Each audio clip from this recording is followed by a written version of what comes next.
Hey guys, welcome back to the channel, and today we're gonna be reacting to This itinerary will change your Italy trip. I Thought You Loved. This just isn't the Italy itinerary. This is the reset button your life didn't know it needed. Yeah, he said he was leaving Italy, so I'm confused what we're doing here.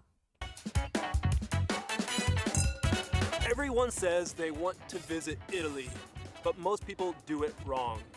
They land in Rome or Venice, squeeze everything into 7 days, burn out, and miss the magic. How long do you think you need on a Euro trip? The whole Europe? No, just at least a good amount per Euro trip. 3 months? 3 months? I mean, yeah. How much of it do you think is traveling time, though? Well, it's close. Europe is close. Countries are close to one another, so I don't think that's a lot of traveling time. But no, like, it's a lot to do a Euro trip. Like, how many days are you spending in each country, or a city? It depends. It depends on the country. You know, like Luxembourg, you can probably do in like a day or two. I don't know. Day or two. It was a tiny ass country. It's a micro country. But like Italy, I would say to fully see in Italy, you need at least 2-3 weeks to fully see it. Like, and even then, you're not gonna like see the whole Italy, but okay, you will get most of it. I think in a week, it's not enough to see the country because 2 days is basically jet lag. Like, you're not really doing much. True. So you get 5 days. Like, well, what can you see in 5 days? Like 2 cities tops. I wonder what his itinerary is for how long. We'll see. You're smarter than that. So stick around because this itinerary will change your Italy trip for the better. Oh, and later, I'll share with you one simple change that could save hundreds on flights and trains. Are you ready? Let's go. Thinking of the perfect itinerary. Thinking. Yes, I have it. You could start in Rome or Milan like everyone else, but if you're craving something more authentic, start in the south, Naples or Bari. So you're getting your culture shock up front, and you're seeing a part of Italy that most tourists never see. Italy hits differently when you start off with the pizza from Naples or handmade orecchiette pasta from Puglia. It's easy to get to these areas. Now you're gonna have direct flights from outside Europe, usually to Rome. From there, you can get connections with the train or local Italian flights. It's easy. Naples Airport, that's NAP. The Bari Airport, that's BRI. And flying into Rome like that and then working off of trains and local flights, it gives you much more flexibility. This area down in Italy, it's more authentic, more gritty, more everything you love about Italy. I have full videos on Bari and Puglia. Also, another video on Naples. If you want information, check those out. Now, you could spend a whole week in Puglia or more. In Naples, 2 to 3 days. Sicily, that's where I want you to think of as a bonus detour.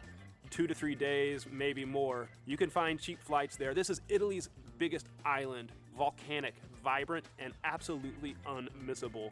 As I mentioned, the cheap flights, we can fly from Bari or Naples to Palermo or Catania. One-way tickets, if you book early enough, around $30 to $50. Yeah, good bargain. You go to Sicily for the beaches, but you end up staying for the cannoli. Now you can make Sicily your entire Italian vacation. Skip all the rest. In fact, I wouldn't blame you if you did so. Yeah, to be fair, I feel like you could spend a week just in Sicily, you know, to explore the whole island. That's like a week. You're there for a week, you get the beaches, you get the volcano, you get Palermo, and then you decide to move on from paradise, or not. Naples is loud, gritty, and utterly delicious. But be warned, it's not for the faint of heart. This is raw Italy. So pair it with boat tours out along the Amalfi Coast, day trips to Pompeii and Vesuvius, or simply just stay in the heart of Naples and feast on pizza and all the delicacies they offer. If you do base yourself in Naples, you can also do trips out to Capri, Positano, and Sorrento. Really, it's up to you how you mix and match and customize your itinerary. Rome, give yourself 3 days. Chaos, history, beauty, and carbs. But the lines are long and the crowd's brutal in high season. So start your days early. _ early. Book tickets for those famous places like the Colosseum and the Vatican well in advance. And my advice, alternate those intensive tourist sightseeing days with chill piazza time. The essentials you want to see in Rome, well, that's the Colosseum, the Forum, the Trevi Fountain, Oh. the This was Pantheon, beautiful. then Spanish Steps, and the Vatican. Sounds like a lot. Maybe it is a lot. Rome doesn't care how many steps you walked, it demands more. My advice for those 3 days or more, make sure you're dead in the center. Hotel's gonna be expensive, go with an Airbnb. Don't try to save money by booking further outside the center. You'll waste your time, and time equals money in commuting back and forth to the center. Get in those sites, mix in some chill time as well. Like I Airbnbs. Wow. No, yeah, he's just saying stay in the center, because not, which makes sense as a tourist to, you know, go to out of the city, commute, whether drive or like cab or however you get there. It's yeah, makes sense. suggested, get a drink, cruise every night around dinner time, find dinner in Trastevere, and then drinks again afterwards. Florence is art, food, and Tuscan beauty in a compact city. But if you stay for only one night, like I did on my first visit way back in the day, you'll regret it. So learn from my mistakes. Give yourself 2, 3, maybe even a few more nights to really dig in and enjoy it. Like down there in Naples, these big cities, Rome and Florence as well, they demand more days, more of your attention, more of your time. You'll regret it later when you're back at home in the US or whatever country you're from and thinking back to your Italian trip, why didn't I spend more time? So in those few days, you're able to go to the Uffizi, you're able to climb to the top of the Duomo, and you're able to also take day trips out to Siena, to the Chianti countryside, and sip a little wine. Oh, what's really I cool, wonder if he feels this way after living in Italy for all these years. Feels what way? Like, oh wow, like this is like my backyard.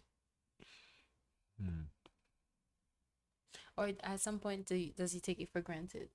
I think he takes it for granted. I think once you get used to it, you take it for granted. I think so. in Florence is you can rent a Vespa and cruise out in the countryside. So go out to the countryside on 2 wheels, or you can also do a tour, go with a group in a Fiat 500, an old classic small Fiat 500. I did it once, loved it. If you want to eat your way around Florence, well, I made a Florence foodie e-guide, a PDF that you can download, have in your pocket, offline on your phone for when you're here, eating the bistecca alla fiorentina, the tagliatelle a cinghiale with the wild boar ragu, all that goodness, gelato, which was invented here. Also, I have an Italy Insider e-guide. Again, you can get that on your phone as a PDF. That way, when you're planning your trip to Italy or when you're here on the ground, you can look at it when you're running around, how to get to and from Italy, how to get around Italy once you're here, things to see, things to do, and what to eat as well. All that's ram-jammed in those PDF e-guides. There's a link for them down below in the description. Cinque Terre and Pisa. Yes, it's touristy, but it's stunning, and even more so by water. So base yourself in La Spezia. No, it's not Cinque Terre, but it's going to save you money, and this is the good way, the insider's way to do it. In the morning, take the local train up the coast there and go see Cinque Terre. Or better yet, do it by boat tour. That way you can see those 5 lands by boat without all the hustle and bustle of the tourist. Pretty. Cinque Terre, where every postcard is just a snapshot of real life. On the way back from La Spezia, the train, you're heading towards Florence, and you're gonna head north. I want you to stop off at Pisa. Why is it famous? He's Well, it's really that tower. a good tour Yeah, guide. again, He knows his way around. Yeah, I think that's probably what he does for a living. I think those ebooks or whatever he writes, touring Italy, I think that's what he does. that's kind of touristy. Just all you need to do there in Pisa is go there, get your photo, do the photo shoot, and then move on. You're on your way. Now, when you're looking to cut time and things from your schedule to save time, this could be one of it. But think about that later. Right now, we got to get on to our next destination. So we're back on the train and heading north past Florence, Bologna, and on to Venice. I really think train is the best way to explore Italy. 1 or 2 days. It's romantic, surreal, and best explored early. But the crowds will suck your soul after 10 a.m. So wake up at sunrise. Get out there early before many people are out there because they start to arrive. And wander those little alleyways because there's no cars, so it's so quiet in Venice. See the canals, see the gondolas go by. The must-see items in Venice, well, that is Piazza San Marco, the Rialto Bridge, and a gondola ride if you must, or simply just admire. And then save some of your appetite later for a Baccaro. That's an osteria cantina type place, special and specific up there to Venice. Dig in and enjoy. Verona and Lake Garda. I hear you. You're probably saying, Gregor, stop this. You're overwhelming me. But if you want the ultimate Italy itinerary, then this is it. Verona it's underrated, and Lake Garda, it's sublime. But most tourists miss them. So what I want you to do is from Venice, as you're looping your way west towards Milan, stop off in Verona. Think Prosecco Spritz, sunsets on the lake, and fewer crowds.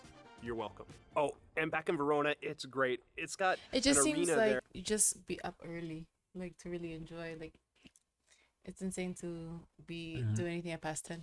I think that's over in all the touristy places. You kind of, because people like to, not that they like to, but not many people get up early. I think the trick is to kind of start your day early, and I feel like you just miss out on people watching. People watching. You want to people watch? Mhm. Why? So you can go into your hotel balcony and watch people from there. That almost betters the Colosseum in Rome. Beautiful place to sit out there in Piazza Bra and sip a drink and have a look at it. Also, they still have concerts in that thing. Now, Milan, this is your some beautiful birds around here. I'm walking up in these quiet hillside streets around Florence. Milan, it's got its Duomo, it's got its fashion, but you don't need an entire week there. So use it as your base for your final days in Italy. Yes, I know, your final days in Italy before you fly out of Milan Malpensa Airport, MPX, or is it MXP? Anyway, use it as your final base. 1 to 2 days. 1 day in Milan, maybe see if you can get up to the top of the Duomo, it's really beautiful, and another day going up to Lake Como. Or better yet, just skip Milan, and as you're heading west from Verona or Venice, pop right in there to Lake Como. 1 day, a boat on the lake exploring the little towns, and another day just walking around the historic city center, getting aperitivo and dinner and chilling out on your last day in Italy. If you like this video, like the itinerary suggestions I have here, well, please do me a favor. You know what's click that interesting like is button. that when we watch like these videos, you see all the beauty, but then we do other videos where you know the harsh truth. And it's like so crazy to go from both worlds. He has the videos that show the harsh truth too, though. I do feel like he's pretty honest about it. Button down below. Also, if you haven't yet subscribed, make sure you're subscribed to the channel. Not only does it help me, it also will make sure you don't miss out on the upcoming videos on the channel. And we're growing this sucker, getting the videos out to a much wider level of audience, more people, food and travel lovers like ourselves.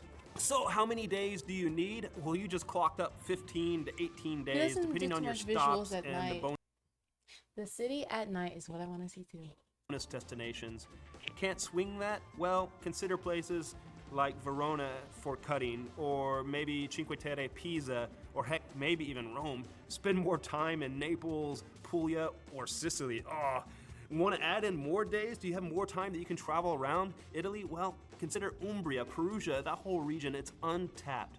The good news is that Italy bends to your adventures. Oh, and do you remember that travel hack that I mentioned at the start of the video that can save you hundreds on planes and trains? Well, it's this, book in advance. So for those local flights, say from Rome to Bari or Naples, you want to book well enough in advance so you're getting those cheap tickets. For the high-speed trains, Italo or Train Italia, I wow. prefer Train Italia. Book those 1 to 2 weeks in advance. That way you're getting those best prices for your high-speed trains from Florence up to I think Milan. we've seen that before. This Yeah, over well, the train. Yeah, if you did the train reaction, the traveled VIP, I think with the train, yeah, we've seen it. Yeah, overall, I think booking in advance, that's kind of like the thing that you're always supposed to do. I don't really know anybody who books like last minute. Or Florence down to Rome, or Rome to Naples. Me. For the local You don't book that thing. I book for you, okay? regionale trains, say from Florence to Pisa, you don't need to book those in advance. You can buy them same day. Just make sure you show up and you don't miss your train. On this ultimate itinerary, I would definitely try to stay in a villa if you get a shot. But what if I told you staying in Puglia in a villa is less than a hotel stay?